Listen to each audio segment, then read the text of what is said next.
Thank you everyone who was present today in this first panel, and I would like now to formally welcome Ervin Laszlo, who is, I think, in many regards a legend, and one of the people who have been instigating hope for over 50 years, Ervin. You began this journey in 1960, I think, you mentioned this. So a very, very long road that you took to help other people awaken, recognize the need for the change of perspective, the change of paradigm. And we were talking in this first session about the need for hope, even radical hope, despite the fact that things might look bleak in the world right now. But you've been living through very difficult times in the past, including the peak of the Cold War and other moments where things perhaps looked equally bleak. So welcome, and I know that you'll be speaking about fostering humanity's coming upshift, a sacred mission. So please, over to you. Thank you, Pavel. You can hear me? Everything is okay, technically? Okay, good. Delighted to be here with you. Very good. Topic, of course, that's practically the title of my recent books. And this notion of hope and of awakening is something that's very dear to my heart. I think the question is not to generalize from local and temporary events, but to look at the larger picture and see how our current situation fits into that picture. We are in the midst of a bifurcation point, of a crisis point, with different outcomes are opening. We cannot say just from one or two events whether it goes this way or that, but the possibilities are there. The thing that I'm focusing on today now is if you look at this very rich panorama of what is going on in the world, what do you find? It very much depends on what you're looking for. You can find almost anything here. But there is a way of looking at this that you see that there is a continuation of a process that started not yesterday, but 13.7 or 8 billion years ago. A process which is known as evolution in the cosmic setting, not just evolution of life, which is part of it, evolution of galaxies and star systems and stellar units as well. Everything is in evolution. So this process is taking place also on Earth, also in the biosphere, also affects humanity. We are part of an evolutionary process which has different outcomes. Many evolutionary processes have ended in a dead end. It's not guaranteed that they will continue. There are many ways that this could continue. Among them is the extinction of the human race, the human species, probably taking with it most of the higher forms of life on the planet. But the possibilities include, on the other end of the scale of possibilities, the spectrum of possibilities, includes that we are upshifting to a higher level of humanity's evolution, of our collective evolution. That each of us are getting closer to that ideal state, which is underlying all evolutionary processes, an orientation toward integration, coordination, cooperation, and peace. The substitution, or rather the avoidance of violence, war, force in all this kind of arbitrary ways, using instead our innate ability to live together, to work with each other, to come to expression in the young people's songs and dreams, saying that unconditional love. We love the world around us, we love each other, we love ourselves, because that's part of our nature. You might say that this is a cosmic phenomenon.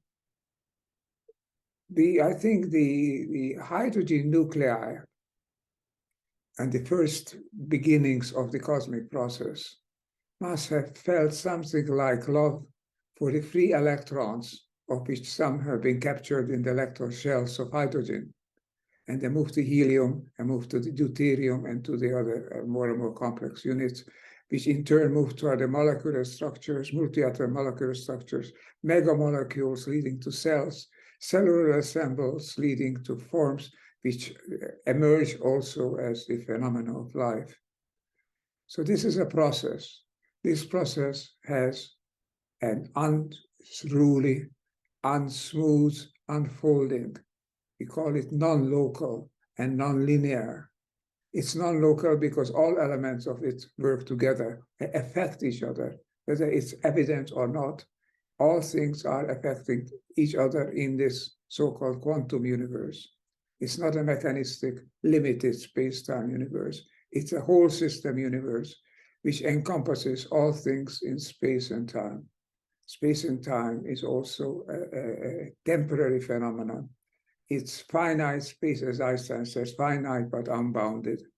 We now know with the quantum calculations that the space-time came into being after the Big Bang. It's moving toward higher levels of unfolding. Cosmology is not clear whether we move toward a big freeze or a big development, a big nonlinear open development in space and time, or a big dip back into the quantum dimension. That's also possible. But never mind, that's a largest picture, which is too large, this picture, for practical purposes. Let's think we are part of this process. What does this process do until it reaches to this very end? And maybe then it will reach to another universe and will go on and on. What we are experiencing is a process of orientation toward higher and higher levels of complex, coherent systems, moving from the individual human level, moving increasingly here now to the planetary level. What we see in the worst expressions of violence that we have on this earth, whether it is the Middle East or Ukraine or any other hotspots of the world, the African countries and the deprivations and the poverty and everything. These are all expressions of a move toward a planetary level. Nearly 8 billion people, we don't know exactly how many because the census is not reliable, but we estimate 7.5 to 8 billion people are now living on the planet, and they are beginning to be in contact with each other. This is the move to the global level. And on this level, all things have to accommodate all other things. They all are in contact, and all are participating in that universal force or impetus or attractor, I call it, which strives toward, not a chance event, but drives toward increasing integration of increasing numbers and forms, diversity of systems within systems, moving higher and higher levels, but also to lower levels. Not a hierarchy, but what is known as a heterarchy, where information and instruction moves from up to down, but also from down to up. All elements are interconnected. We are living in a holographic universe, in a kind of a cosmic hologram. And we are now locally at a phase which is increasingly a dangerous phase. There is a risk that it misfires and it results in an extinction, if not all of the life on Earth, a large percentage of the complex forms of life on Earth. The sixth major extinction wave, as nowadays the scientists are talking about. And it's triggered by humanity. Now this brings me to another point. We used to think that having a conscious mind is a positive attribute. It's a survival advantage. The record shows different. Having a higher level of consciousness until you reach the very highest levels and deepest levels. Until then, it's a very risky endeavor. It can lead to an overexploitation of resources, overpopulation. It's about over everything. Look at Easter Island. Look at the famous Fertile Crescent, as the Levant used to be known in biblical times. It's a desert now. Easter Island is a desolate upcrop without life. All of these show that having consciousness is not necessarily a survival advantage, and it has not been selected by natural selection out of random mutations because it provides an advantage. It provides a risk, if anything. But nevertheless, something is happening.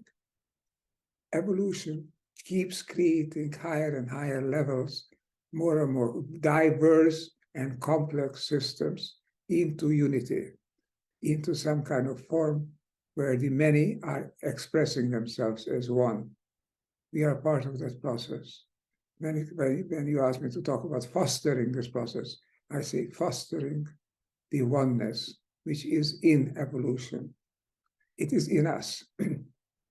If you look deeper into our depths, into our consciousness, you will find that we have a leaning, a natural leaning, a natural sympathy, syntony, as Alexander calls it, toward other forms of life, toward other humans around us, and no matter where others.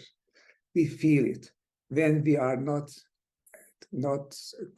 subverted and rendered incoherent and rendered only self-oriented. The deep evolutionary impulse is not for me and you. It's for me and you together. It's not an end, it's a oneness. Me and you are together one. And that's the evolutionary impetus. Until all life becomes one on this planet, maybe millions, maybe even a couple of billion years. We don't know. But the process takes us in that direction. And this evolutionary impetus is in us. If you want to foster the upshift, foster the current development, look into yourself and act as member of the human species, which is a member of all forms of life. Our orientation is the system of life on Earth. It's not this species or that species, or this race or that race. We are all part of this tremendous evolutionary upswing process, paying the price in terms of incoherence, in terms of breakdowns and chaos, transitory phenomena, the birth pangs of a higher level of development, of a higher level of evolution on Earth.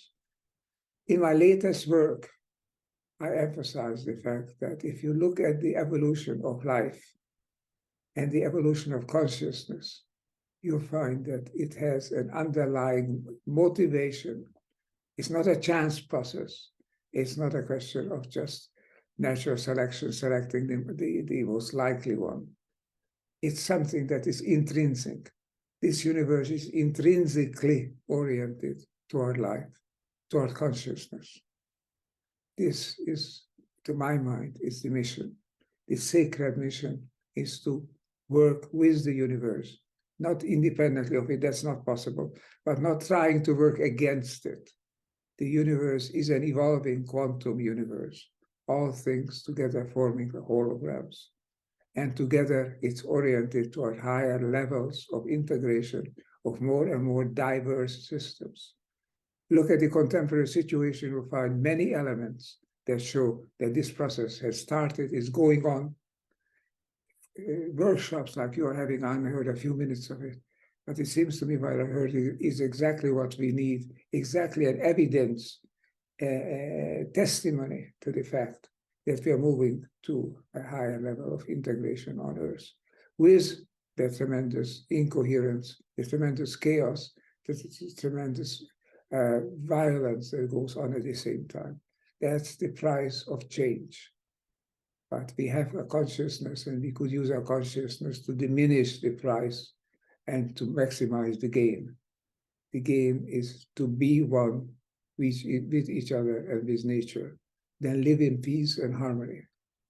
Peace and harmony are the most ancient perennial orientation of human species. It's in all the great spiritual systems.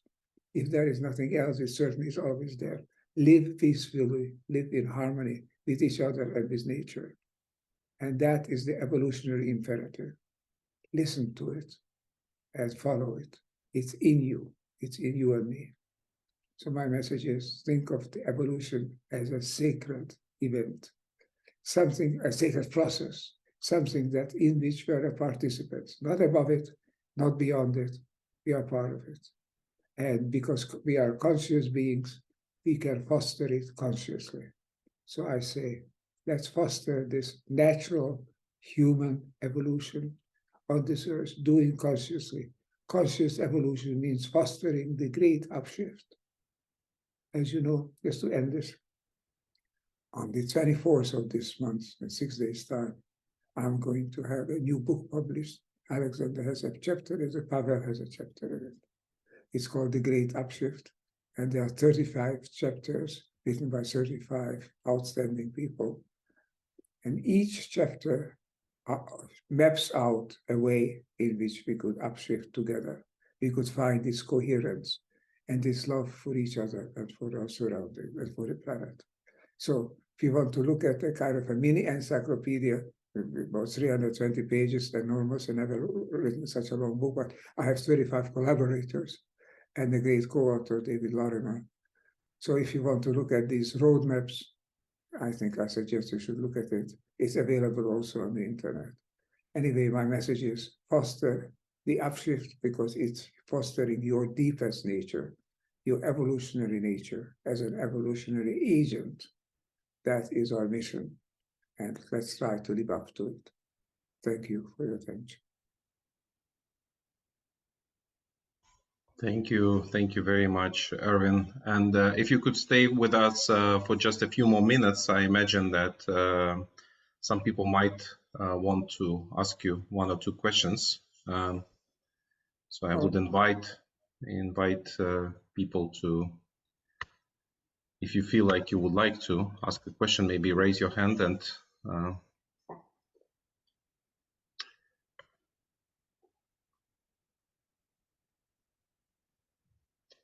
be brave. Kriton, please. Yes, that was an incredible description of what's happening. My question is, and very exact, my question is, you mentioned very briefly that it can go the other way also, like it can go to evolution in a sense, and can end here, more or less. What is the main thing we can do to avoid the scenario that all this blows up to chaos? Sure, that's the big question of our future of humanity. Evolution or extinction, that's the bifurcation point, the choice. What can we do? In terms of looking at the largest picture, I would say, create the critical mass. We don't need to, and certainly we can't, but we don't need to convert everybody to create a new mindset which will evolve us onto the next level. But there can be a critical mass from a boiling point, a critical point in which the fertilization of the upshift can proceed. A nucleus. You know, Margaret Mead said that never doubt the power of a small group of people to change the world. And then she added, nothing else ever did. And certainly to change the world, you need an impetus. You need a critical initial kick, as we say in cybernetics. And we need to have groups of people like you are having coming together exchanging their views, making contact with each other, and jointly try to project to all people, to all things on earth, that mindset which says we are here to evolve together, to become closer and closer until become one with each other. There's the old Eastern wisdom tradition. It's there. It's also there in the Western tradition, but a little bit less clearly, perhaps. What can we do? Join together wherever you can, form groups, create a critical mass, contact each other, and together try to do what you can.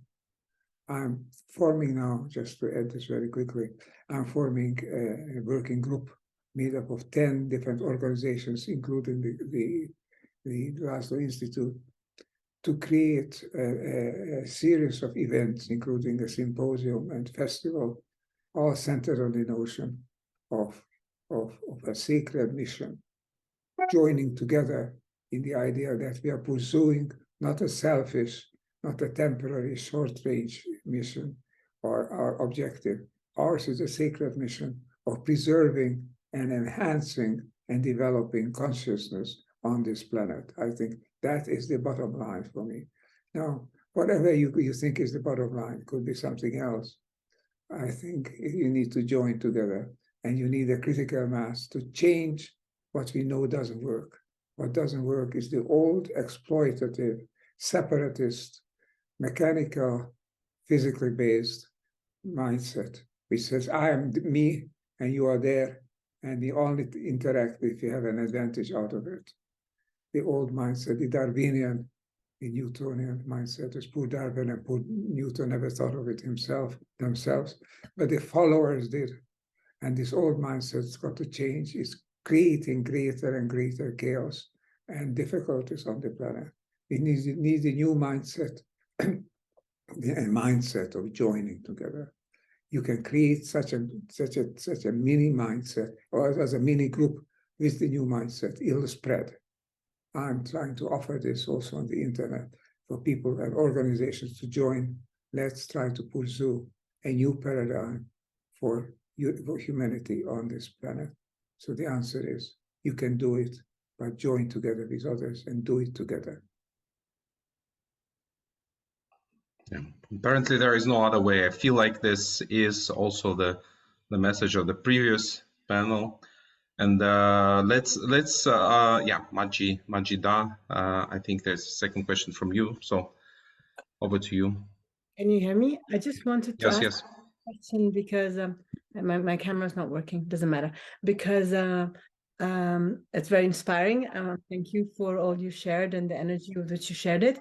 And what came to me to ask is, since you've seen so many different wars and disasters pass, for those of us who are now in our respective countries or those we're connected with, going through this tremendous things, I was wondering what was your tool, this last 50, 60 years, when even though we hold this big dream, when sometimes it just becomes so much, what is it that the go-to that was your key for you to be who you continue to be and be so calm after all you've seen? I don't know if there was any one event or any 2 or 3 events. I have been oriented from my background as a professional musician. I've been oriented towards seeking harmony. And I thought that there should be harmony underlying all the universe, which is being found these days. There should be harmony in human affairs. And so this is a search. This is an instinctive longing for cooperation in a way which is not at the expense of one to the other, not zero-sum games, see, positive-sum games.